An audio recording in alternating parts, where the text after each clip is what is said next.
Hello, everyone. Welcome to today's webinar. Glad that you've been able to join us. Today's webinar is entitled The Twin Challenge, Building Superior Customer and Workforce Experiences. My name is Michael Silber. I'm the event director of Enlit Australia, the conference and exhibition for the energy transition, and focused on the entire supply chain from end to end. And we are pleased to present this live virtual event. We would like to thank our sponsor for today's event, Smart Energy Water. And before we meet today's panelists, I have a few housekeeping items to cover about today's session. First, today's webinar will be available on demand after the live session, and it will be on our website, inlit-australia.com. We've also added some attachments, which are available through the handouts tab on the right-hand side of your screen. Next, we'd love to hear from you during today's presentation. So if you have a question for any of our speakers, please feel free to send it through the Ask Staff question box on the right-hand side of your screen. We'll be answering questions during today's session. But if we don't get to your question during today's webinar, we'll be sure to follow up afterwards. And last, we'd like to encourage you to share today's webinar with your social networks. Now it's my pleasure to introduce today's speakers, and I'd like to welcome Darren Brady, who's the Chief Customer Officer of Smart Energy Water, Sabine Heindel, Director of the Energy Charter, Andrew Davis, General Manager, Commercial and Strategy, Electricity Distribution for Gemina, and Tracy DeVogel-Frank, Head of Change and Innovation at Western Power. And you can learn more about each of our panelists by clicking on the bio section on the right-hand side of your screen.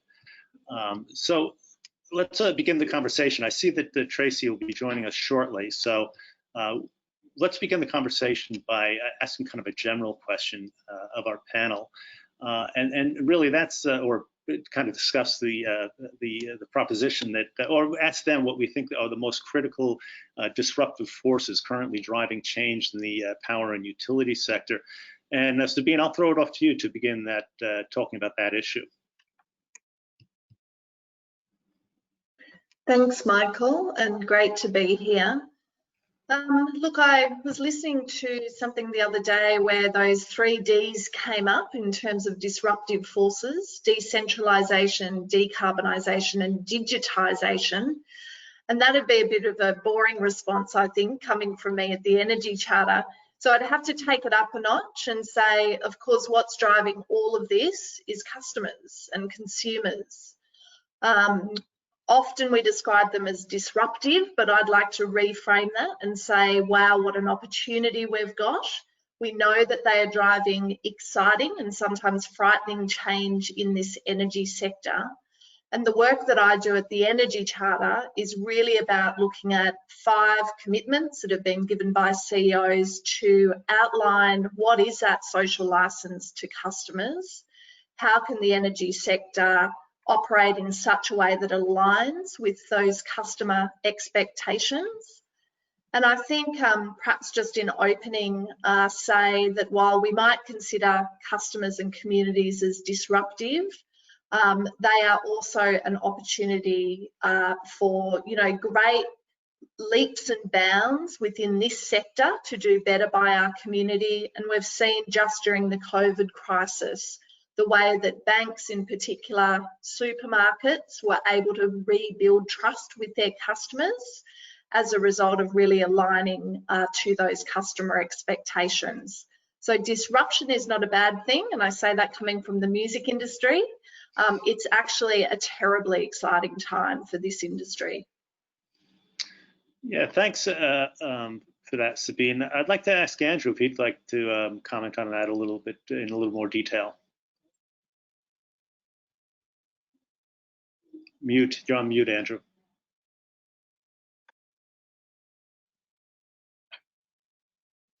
That's probably going to be the best thing I've said all day. Remember it. I think there's a really interesting paradox going on around disruption, and I agree with Sabine. I think what's actually occurring to an extent is customers' expectations are converging. So if they can do things with their banks securely online, if they can do things securely in the ISP space and what have you, their expectation is they should be able to interact with us in a similar manner. And a key thing is, similar to the banks and other industries, there's been traditionally low levels of trust. So there's two components to it. One is, how do we actually build trust and agency to actually interact with customers and show that we're demonstrating with their best interests? And secondly, how do we show the societal value as well?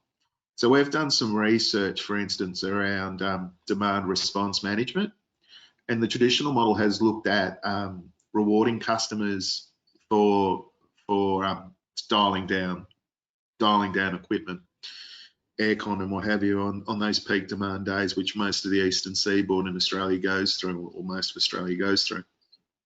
What we're finding is people are more than willing to participate if they understand there's a societal benefit, if it's going to ensure that their next door neighbour, who may be elderly and what have you, is going to be okay. But where you've got to draw the link is you're actually acting in the best interests of the community. And I think for a distribution business, we're in a unique position in that we're quite omnipresent. We might not be the name on the bill, but we're the ones that can actually help channel partners as well. So I would see disruption, especially in the digital space, and how do we actually utilize it? One of the other key problems we've got is we're not a fast moving industry, as most people would acknowledge. And when I hear conversations around, oh, it's got to be app-based, it's got to be this, where our research is showing it doesn't have to be. If we can get web-based platforms that are operational, that are trustworthy, that are secure, and ultimately add value, people are going to start working with us. And I think for those that have heard a little bit of the work we've done this year, we did a piece of work with Deloitte, and we interviewed a representative sample of the Gen network. And the key thing that came out is, if we were working with community partners such as Vinnie's or a Brotherhood of St Lawrence, or even an Energy Charter or Australian Energy Foundation, their insights actually helped build trust because they spoke the common language, because we do have a tendency to speak gobbledygook in our own industry. So I would see that's where the disruption is really going to come from. If we don't behave like a 21st century business, we're going to become irrelevant pretty quickly. Yeah, Darren, you come at this from a bit of a different perspective as a provider of digital solutions, and also being in the US. So what are your thoughts on the major disrupting factors in the industry today? Well, thank you, Michael, and thanks for the opportunity to be here. You know, I agree with Sabine and Andrew as well. I mean, I think that digitization and customer centricity, I think, are at the forefront across clients that we have that are global, right, in terms of the global perspective that we bring from the client base that we have today. And I think that digitization is really what's driving a lot of the digital self-serve capabilities that customers are looking for, kind of following on what Andrew mentioned. I think that digitization is helping drive customer engagement, and it's also impacting what you're seeing in terms of improvement opportunities on the operations side, right? Looking for ways to streamline processes, looking for ways to help drive costs out of the business that kind of translates into affordability, right? And pricing, that's such a big thing, irrespective of where you are across the globe. I think the other thing that the group touched on a little bit as well is technology, right? I heard folks, Andrew mentioned platforms. I think that is a opportunity and kind of technology advancement and adoption that we're starting to see in the space with customers, because it reflects the ability to kind of address all the changes that are going on, right? Decarbonization activities, integration of renewables, being able to help support customers and engage and interact the way they want to, having platforms, industry-specific platforms be available and help support that engagement, both from a customer standpoint and a workforce standpoint, I think makes a huge difference. So those are the drivers, right? I think digitization, centricity, technology, adoption, right? Even though we may not be as fast as industry as others, we are adopting it quicker than maybe we've done historically. And I think that is what I see as being a big driver, because it's enabling some of the other activities that are coming along with it. And that's an important piece.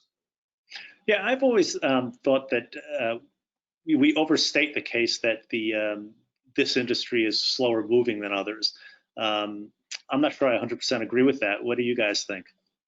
I know you said it, Andrew, but I'm just wondering, because I've seen, I've observed here in Australia some really interesting adaptation of new solutions. Any thoughts on that, Sabine? Well, look, I mean, coming from the music industry and then working telecommunications, both industries that have gone through pretty rapid digital disruption. In the music industry, we used to say we were the canary in the coal mine. When it came to digital, it's uncomfortable and it's hard. And I think for the music industry, they were dealing with sort of human rights in terms of artists and record labels and the like. But in this sector, we're dealing with assets that are built for 50-year lifespans. So I think by necessity, it does take longer. And I don't necessarily think that's a negative thing, because we are dealing with incredibly expensive, complex systems. But I would say, I don't think we're super fast moving, absolutely not. That's not necessarily a bad thing, but it's the cultural aspect, I think. There's a lot of people, good people in this industry, who think very long term, and by necessity, that means they're probably not pivoting in the way that other sectors might be able to kind of nimbly respond to the consumer challenge. Yeah, and I think you've hit a key point there as well, Sabine. So I've been in the industry now 4 years, and segmentation's still in its infancy. And so a lot of it has been around adaptive and behavioural. And what we've started to look at now with artificial intelligence is actually segmenting on usage for the first time. So in the space of 4 years, we've gone from a segment of 1 or 2, resi or commercial and industrial, to initially 5 segments based on behavioural and attitudinal, and now we're going to six segments based on usage. And what that allows us to then do is actually communicate in different ways. It also allows us to start thinking at what time of the day can we communicate to add value. And I think that's the difference. Is it wasn't meant to be disparaging that we are slow.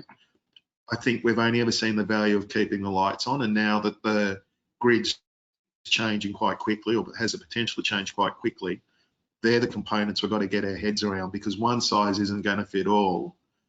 And one of my personal biggest fears, and I've spoken to numerous forums about it, is what happens if people get left behind.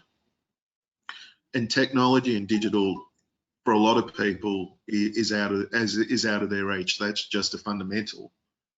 And that's where I see us being slow. We're not taking that real integrated view of the market.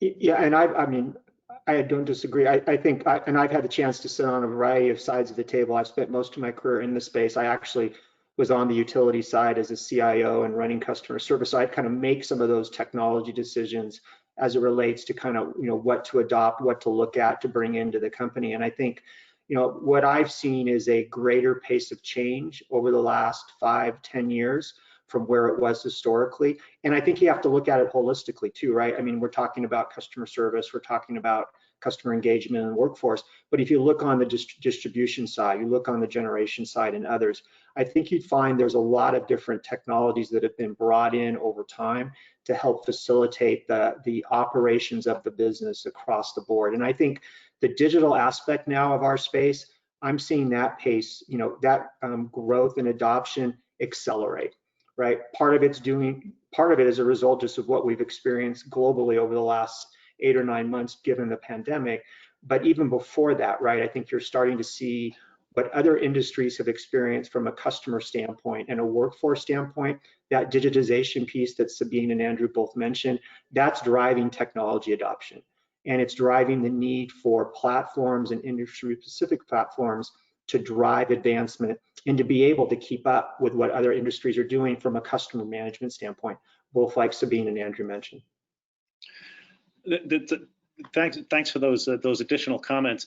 I'd like to now let our audience know we have a couple of survey questions we're going to ask today, and we're going to put our first one up right now, and we'll give you the results in a few minutes. So take 30 seconds or so to answer this question. And while you're doing that, we just had a question come in, and it's to all of you, all of our panelists. And the question is, have you seen a slowdown or speed up in the adaptation because of the brain drain?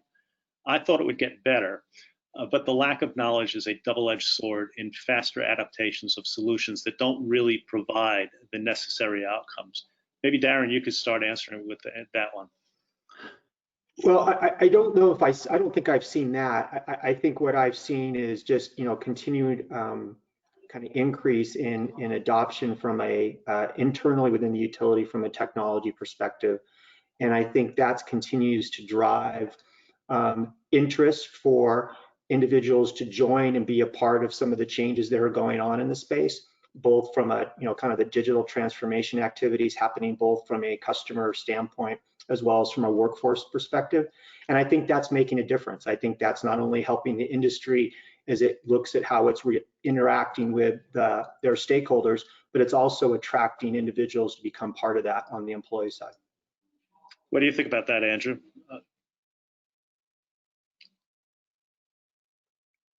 Mute.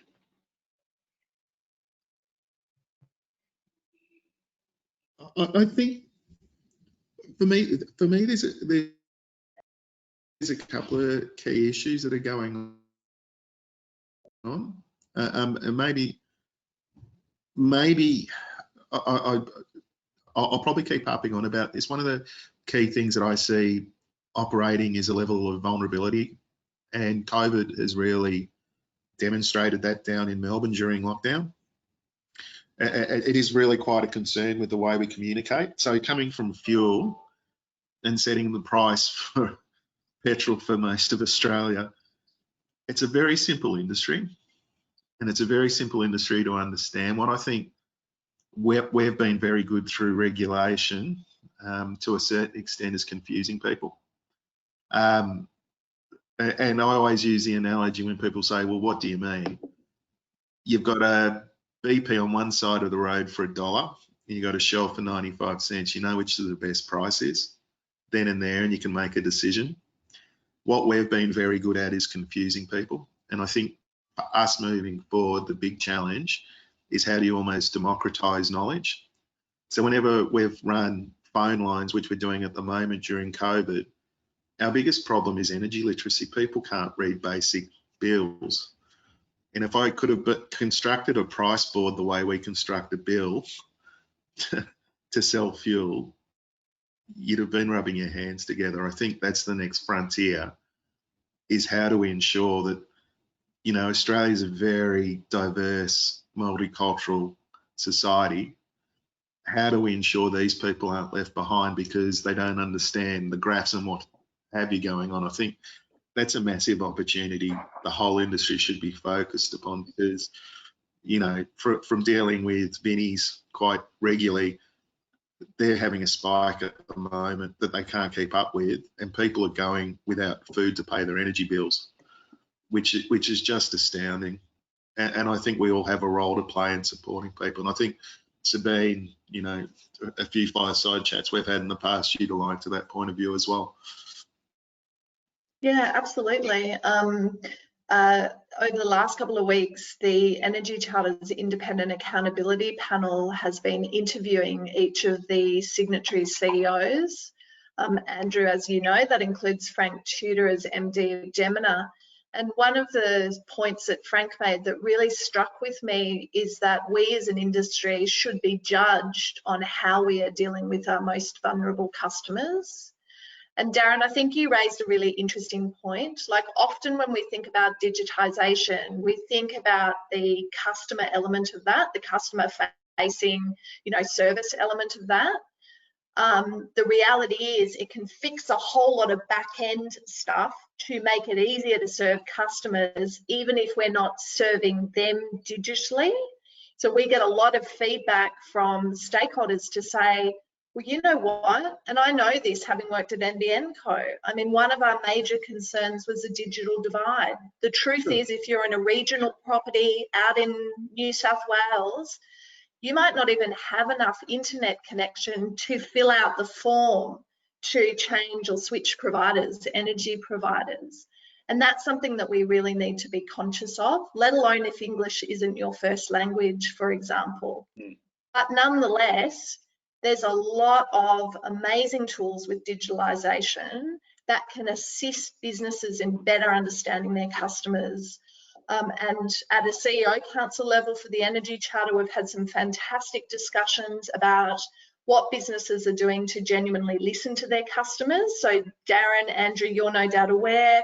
I mean, particularly for retail businesses that do have customer service centres, they are now able to listen to those calls appropriately with privacy, but wherever they might be. So if a CEO is trapped in New Zealand because due to COVID he can't get on a plane, he's still able to tap into customer calls and really get a sense of what is going on in his or her customer base and how can we better respond to this. And that's the exciting thing that technology and digitalisation really offers us.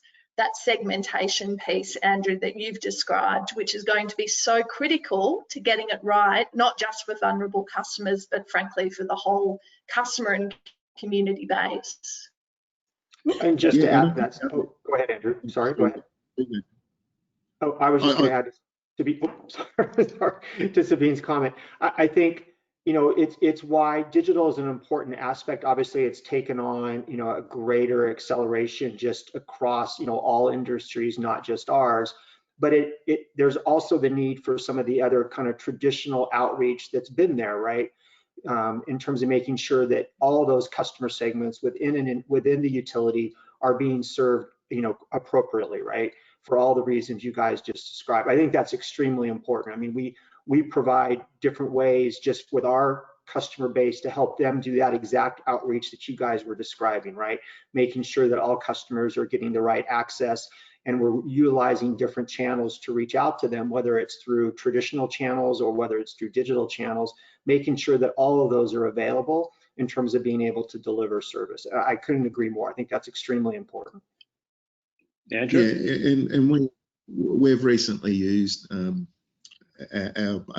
AI platform to identify 2 sets of customers that had increases in $50 in their monthly bill. So over a quarter, it's $150 from working at home. And the second component was identifying customers that had historically low usage that had really dropped off. And what it allowed us to do was use 2 forms of media. So one was SMS, which we had a really strong response to. And then we used direct mail because our hypothesis was these people were either socially isolated, so they're aged, you know, their only contact might have been with the postman during COVID, and that sort of fallen off. And the way the industry came together was brilliant, that we could run the scripts past our advocacy groups, so it was plain simple English, which is the most important thing.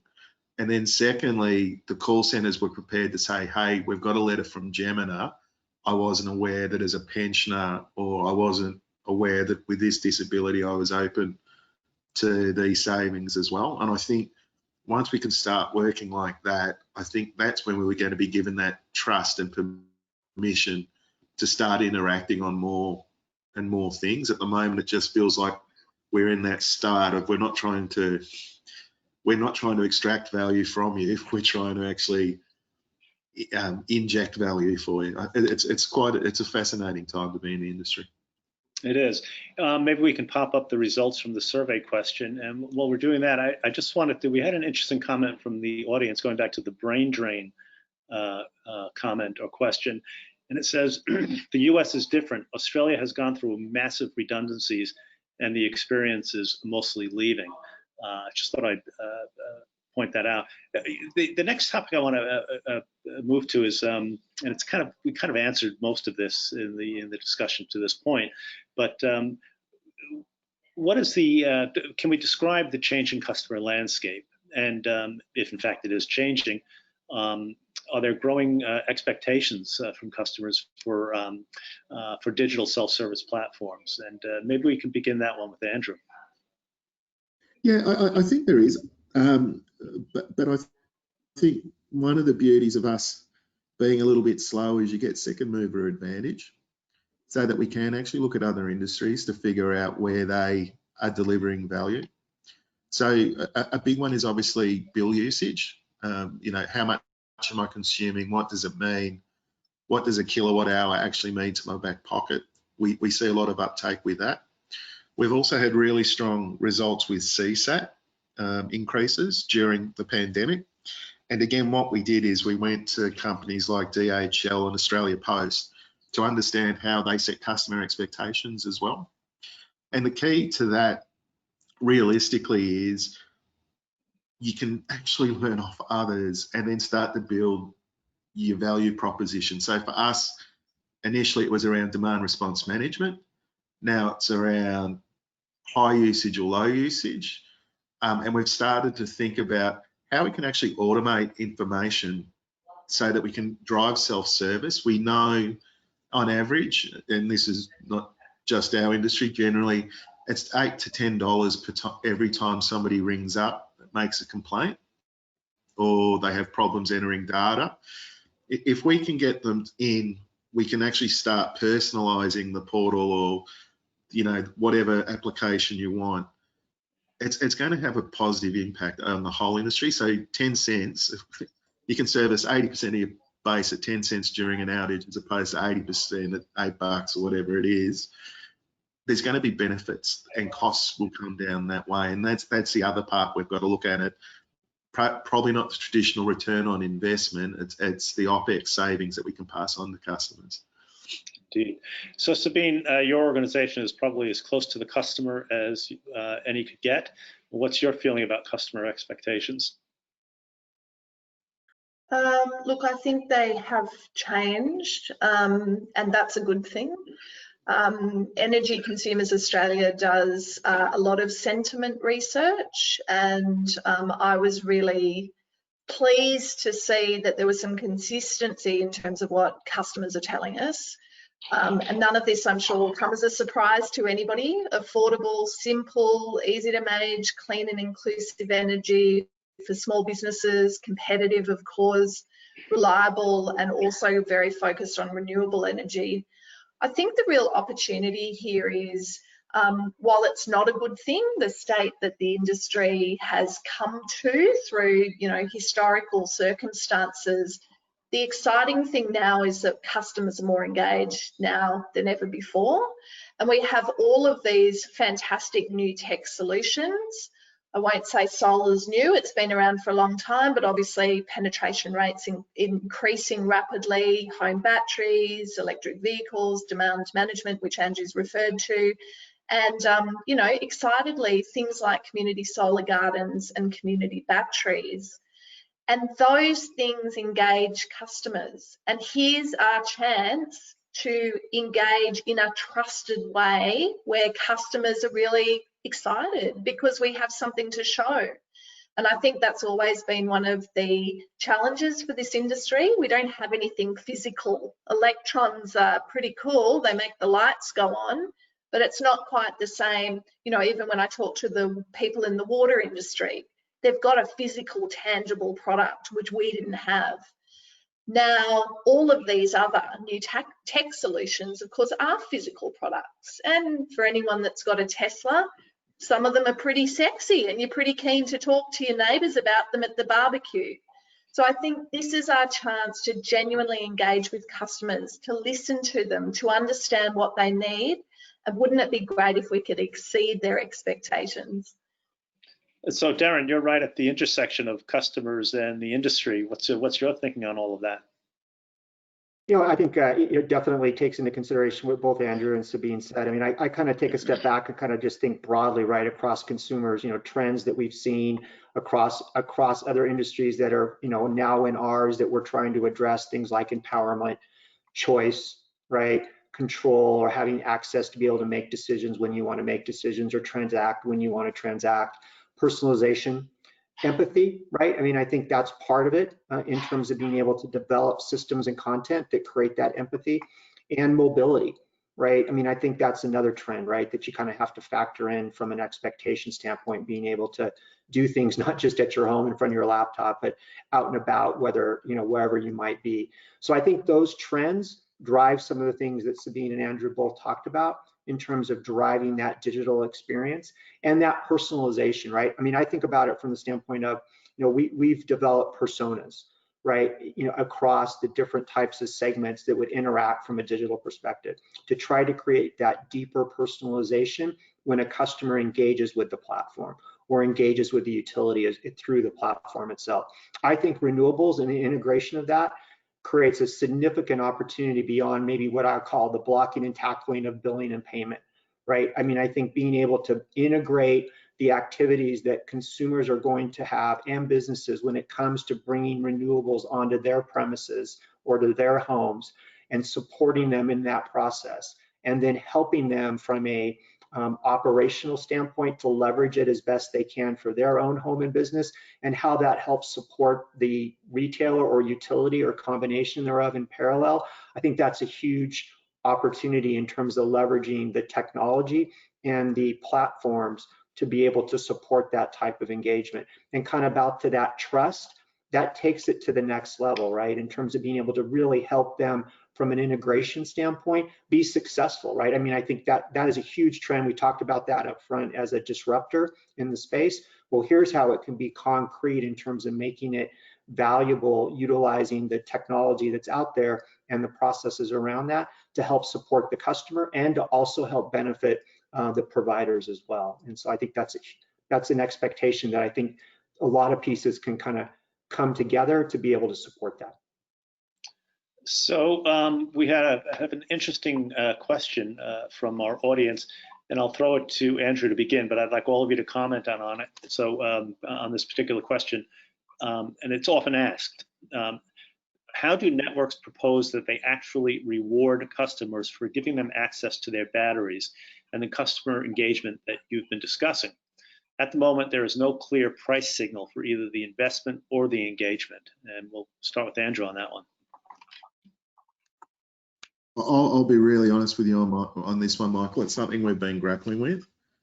And so with my pedigree, sort of 20 plus years at Shell, it was one of the first things I was keen to get into, because you could see that, you know, by 2024, our predictions were EVs would be as cheap as ICE vehicles, internal combustion engines. I think it's a nut that nobody's cracked. I know Ausgrid have started looking at it. But again, it's around the red tape. So as much as I was keen to start popping them up and down Sydney Road in Brunswick, the issue I had is, how do I have a relationship with the end user because of contestable service? I think that's part of what we've got to work through. And I'll, to be honest, I'll be fascinated to see the way Ausgrid work their way through it. If you haven't seen, they've started using power boxes as mobile charging stations. So it's probably not answering your question. I think no, it's well, the complexity of the situation and the different levels of market review and all the rest of it. As always in this industry, adds complexity that we've got to pick our way through. And at the end of the day, if we're not careful, and I hate using this because everything I turn up to talks about Uber or Netflix, the customer will vote with their feet, and we won't have a choice. They'll go do it themselves. Any thoughts, Sabine, Darren, on that issue? You know, I think I agree with Andrew. I mean, I think some of that's still to be worked out in a lot of cases. It's early for that. I think, you know, there's the market aspects and kind of the regulatory policy aspect of how that relationship can work. Then there's kind of the technology process aspect of enabling that to take place, right? I mean, I think for us, we're on the technology side, right? Beginning to build out the capabilities that allow that type of interaction to take place when the markets are ready to be able to offer that and test that out. But I do believe it's something of interest, and obviously something that I'm excited about in terms of kind of watching to see how the markets unfold to support that type of engagement. Yeah, and I might just add to that to say, It's a great question and it focuses on price signals. But I think the other thing that we should remember is that not everybody is going to be incentivised by price signals. So that's a very extrinsic motivator. And for many of us and many in our community, it's the intrinsic motivators that make a difference. So Andrew, I think at the outset you talked about some of the work that Gemina and others have done in demand management. And, you know, the I think really interesting outcomes where customers were saying, we're really more interested in helping local community groups, or the pensioner down the road because she or he is struggling to pay their power bills. So they're not mutually exclusive, of course not, and a lot of people will be encouraged and nudged in the right direction through price signals. But I think it would be great to see more thought go into a system that can accommodate a number of different nudges to encourage customers into the right direction. So maybe we can pop up our second question now. And I see Tracy has joined us. Welcome, Tracy. Here's our second survey question. And maybe you could all take a look at that, and we'll look at the answers in a few minutes. So perhaps we can move to our next talking point, which is digital platforms and the demand from customers for digital platforms. Why don't we start with Darren on that one? So I think in terms of kind of looking to improve kind of that relationship, right, with between the retailer, utility, and the customer, and that digital relationship. I mean, I look at it as a partnership, right, in terms of being able to bring together the various parties and have them kind of be, working together to both, achieve the goals and objectives they have, both from a customer standpoint, maybe in terms of how they want to manage and integrate energy and activities into their home, and the same thing for the utility and retailer as well.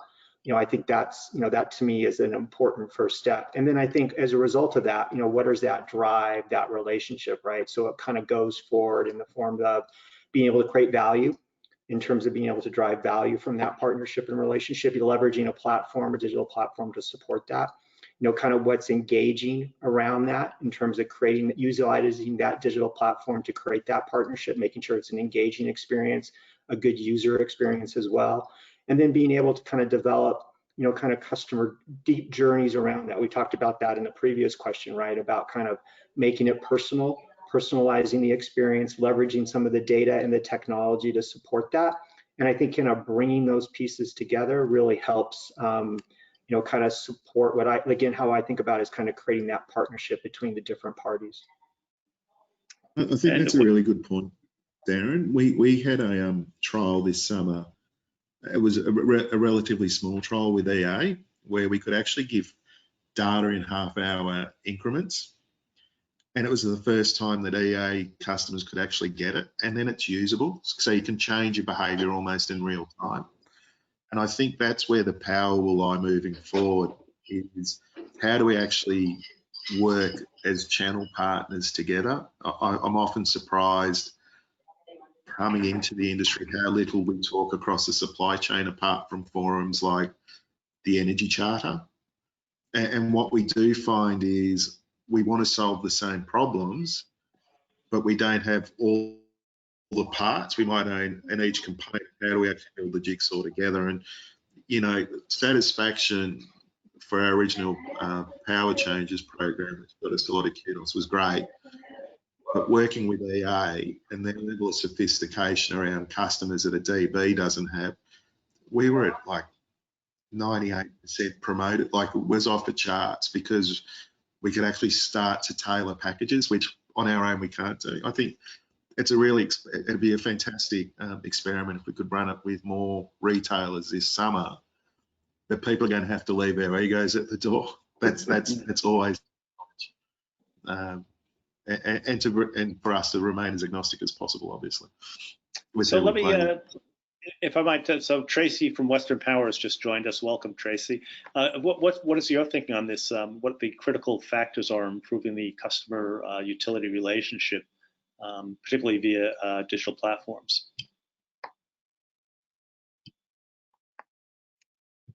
Are you on mute? Yeah, thanks very much for the. No, I just slow button finger. Yeah, thanks very much, and apologies for being late. Look, I think the big challenge is really a little bit on our side, really about learning how to do this. I mean, parts of the economy have gotten so smart in how they engage customers that they've really made it effortless, and it's created a different burden on the rest of us to be able to even keep pace, much less exceed. And while the rest of the economy has kind of worked out how to do that and created some capability and some technology to support, particularly network businesses have probably been a little asleep at the wheel in this space, if I'm honest. And so we're really starting from a much different base. So the onus is really on us to figure out how we can upskill ourselves in the amount of time that we have internally to build that culture of customer centricity, and from that to actually relearn how to design these platforms, not with our own needs kind of held as the most important thing, but as the customer's needs held as the most important thing, and then how do we flex inside of that in order to provide that service. So from an innovation perspective, we're very good at getting the ideas, but figuring out how to push it through on behalf of the customer through our own business, which tends to be a bit more focused on protecting the asset or protecting the system or the network itself, has probably been the biggest lift. The technology follows where your culture goes, I think. So to a certain extent, I think that's, if you solve for that, the rest, the technology will answer the question for you. So we've got some really interesting questions that just came in, and I'm going to read them. One is rather complex. This is for Sabine and the panel, so I'll ask Sabine to. And this says, do you think if consumers had better or disaggregated energy monitoring, they'd have the tangible product, in quotes, or info that told how or where and in what room the electrons are being used? Yeah, absolutely. It's a great question, and I can speak from personal experience. So despite clearly being a bit of an energy nerd, because I'm now in the sector, we had a non-smart meter and a traditional energy retailer and hadn't really thought much about it. We moved to a more progressive energy retailer, got a smart meter, have a fantastic app that's monitoring everything. And it completely changed the way we felt about energy. We felt much more empowered as a family in terms of what we were using. It was a little bit exciting, not too much gamification, and I'd certainly encourage that for the future. But I think just having something tangible in terms of knowing how you're using it, when you're using it, and feeling like you can control it from an affordability and a sustainability perspective is really critical. Others on the panel? Tracy, Andrew, Darren, on that question? Yeah, I might just jump on that, because we've done a couple of trials around the propensity for customers, particularly prosumers, to want to actively manage their electricity. And something that you said there, Sabine, really aligned with one of the findings that we had, which is that in the early days, the first, generally about the first 60 days, you see a lot of change of behavior associated with having that data, and a little bit of we also did some peer comparison. So here's what your neighbors are doing, you're above or below the average, which did drive some nice behavior for about the first 60 days on average. And then after that, we started to see a bit of a tail off. And one of the theories that we kind of went in with, but ended up being dispelled by the trial, was this idea that a prosumer would want to actively manage their own energy usage. Over time, once the sort of novelty seems to have worn off, the customer fell into a bit of a pattern that was generally more applicable to what we wanted, but probably not as optimized as it was in those early days, where the novelty had worn off and they've now labeled into something that was still better deal for them, but also probably fit better their lifestyle than the very optimized iteration. So it was probably there that we started to pivot more towards a user-friendly optimization technology solution for managing that home, rather than necessarily something like a sophisticated time and use tariff economic policy that we would hope would drive the same outcome, because it became quite clear that the convenience and the sort of habitual nature of our lives would take over that economic decision making once the novelty wore off, as it were. Yeah, you're absolutely right. I mean, I think certainly the conversations we're having with customers and customer advocates suggest they want set and forget. So they do want some engagement and they do want to set the parameters, but they're not all going to be energy nerds. And frankly, I don't want a whole country of energy nerds. I don't think it's needed. But you know, having the tools and the technology and easily accessible platforms to be able to set and forget is the future that we want to create for this industry. So yes, the next big piece of work is to figure out what are the, sorry, Michael, to work out what are the parameters that they want to be able to control and what are the ones they're happy to sort of allow us to play around with in order to meet that optimization criteria. Sorry, Michael. Yeah, no problem, thanks. I'll just add, I mean, I just think it's a great topic. So sorry, Michael, we're going to cut you off. I think engagement doesn't always mean active engagement, right? Engagement can also mean providing them data and access and automation that creates that engagement on their behalf, right? Back to your point, kind of automating it on based on how they live their life, what are they going about in their home, their daily lifestyle. That to me is where the next step is, being able to provide that. And that is engagement, right? That's for a lot of people, that's what they want to do. For those that actively want to manage, that option's available too. But oftentimes people just want to know that it's being optimized, the processes behind it. It's the outcome that matters, right? They don't want to be involved in all the process activity to get to that point. I think that's a really important point. And I think building the technology that's out there, the platforms that are being built, like ours, is enabling that capability to take place. And I think technology behind it, like AI and machine learning, is also helping make a difference along those lines. Because I think that disaggregation, more information is better. It's how you present it and leverage it with the customer that makes the difference. That's great. And by the way, you cut me off at any time. This is about you guys, not me. So, but as you're talking, can we pop up the results from survey question number 2? Go ahead, Andrew. So I was about to say, Darren, it's a really good point. So over the COVID process, we've learned a lot about consumers and customers and when to communicate, and we'll be doing it again this summer off the back of EA.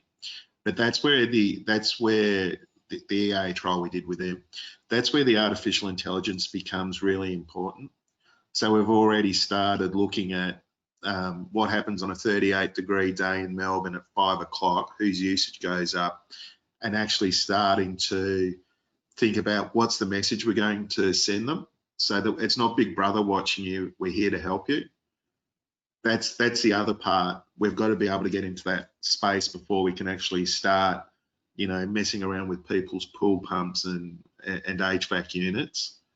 I think that's the next frontier, to show that we're here to help. We're not here to sell you something, which I think a lot of people still see in the industry. Okay, a lot of really good customer questions coming in, attendee questions coming in. So here's an interesting one directed at Andrew, but it's for everybody. And I like this one. It says, Andrew, as a regulated utility, do you see any role in the direct end customer engagement touchpoints? Could you elaborate the example of the Ausgrid experiment you just referred to? I think we definitely have a role to play, because when things like COVID come along, as an example, we have a really unique position in that we can communicate to 350,000 customers consistently and ensure that nobody is left behind. And I'm not suggesting for a moment people aren't acting ethically, but what we've been able to do is translate things into COVID, call that COVID into called languages as calls to action, as an example. We've been able to communicate, you know, there's independent bodies that can support you with literacy and programs. I don't see us as owning the interface all the time, but I think we can support it. And the feedback and the reception we've had and the positivity we've had from the big three and the likes of Power Shop and Simply, amongst others, has been fantastic, because they recognise we can move quite quickly in a consistent manner, so the message is similar. That's the advantage we have. To try to get in and compete with the retailers isn't there. It's really around horses for courses and picking your time with where the right ones to use. I know, Sabine, you might have some thoughts on this question. Anything to add? Yeah, look, I mean, I can't not mention that this is, of course, the whole premise of the Energy Charter. The idea that there are 5 customer commitments in the Energy Charter and they're made across businesses from all parts of the supply chain is really critical to the success of both the Charter but customer outcomes. So I'd add to what Andrew has said and say, in fact, I think every business in this sector has a role to play in terms of end customer engagement. Now, before you start screaming, oh my God, you know, all these businesses wanting to talk to customers, what I would say is there needs to be collaboration and genuine conversations across the supply chain as to what are you saying to customers, why are you engaging with them, and could we have some consistent messaging? So COVID is a really good example. Andrew's right. The distribution or network businesses own a patch and they have the most unique opportunity to have conversations with those customers within that geographical area. Retailers, as we know, will have customers within that patch, but they won't own any specific patches except for those that are, you know, government-owned organisations. And then let's not forget people like transmission businesses who have very unique relationships with landowners. Similarly, generators deeply embedded within their particular communities where their assets are. I think the confusing thing for customers is when all of those messages from those businesses are different. And we were really happy during COVID time to have the opportunity to come out with one collective voice for customers in a communication awareness campaign called We've Got You. And that was all about one message to customers: we are here as an industry to support you. And it really meant that we could get out to every customer through the right channel. So we're down to our last few minutes. You can. Again, this is about your knowledge, not about my moderating. So please go ahead. And thank you. And it's just a quick one I wanted to add in. I think because I noticed there's also a question about, you know, when can DNSPs directly engage with customers? And I think it's sort of a related idea. And one of the things that we've been talking about, and particularly in the distribution layer, is where the line is starting to get quite blurry between a customer and a supplier.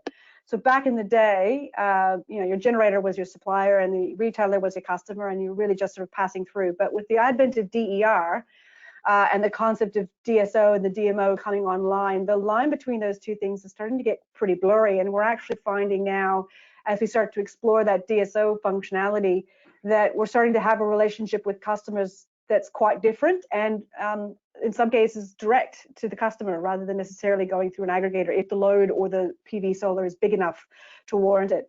So and with technology, you start to be able to make those calls about whether it has to go through an aggregator or whether or not, as network support sort of service, you would engage in that contract and sort of bilaterally as necessary. So I think one of the advantages of disruption is all these titles we used to give ourselves to make everyone fit nicely into boxes generally start to not apply so well. And it does then give you room to reframe those conversations and those relationships into something that's far more peer-to-peer, rather than necessarily one being the order taker and the other being the designer of the service, which I think is, again, a place we've spent a long time in, but not necessarily the way it will work into the future. So that's actually been quite exciting for us. Good. Well, we're down to about 3 minutes. I'm going to ask, I'll direct this next question to Darren, and then maybe Andrew could pick it up. And it's, given customers cannot visually see energy like they can see water, has the introduction of web portals, apps, and in-home displays solved this problem? Sure. Have you seen this? You know, I think it's definitely made a difference, right? I mean, clearly, you know, visibility from an information standpoint makes a difference, right? Kind of like we've talked about throughout some of the other questions in terms of more data being able to be presented, but presented in the right way to be able to show customers information in a way that's going to be helpful for them or automate some of the ways that they're leveraging and managing energy in the home, I think is always going to be helpful, right? And in engaging them in the right way to communicate with them about how that's being used, both from a usage perspective and from a pricing or billing perspective, is also very helpful. And I think across the board, the question is a great one. It's leveraged across the web. We're seeing advancements on mobile apps as well, as utilities start to leverage that also, in addition to a web portal, to be able to provide information to the customer on another channel, right, and another way to communicate. And I think as more data, AMI data, automated meter reading, and then other information comes about as people begin to engage and leverage renewables, that just becomes another big part of the equation, right? All that information comes together. So I think it's made a huge difference. I think it's helped drive adoption of these digital platforms, of my accounts, things of that nature, right? I think that kind of information, making it valuable for the customer, is driving customers to want to engage and utilize those types of platforms. Andrew, any comments on that? Yeah, I'd agree 100% on that. I think where it comes back to where we are in our maturity really comes down to making sure it's not some god-awful spreadsheet from 1988 set in the front end of your portal. It has to be a modern look and feel. And where we've had successes, I'm sure everybody else who's been doing it, it's actually understanding the value for the customer. So what turns on an engineer is probably not going to turn on somebody that just wants to know how much I'm using, you know, the basic things that people want to know. And I think the most exciting part of recently joining the industry is there's now this inquisitiveness about how we deliver value to the customer, and actually understanding it's value for them, not value for us.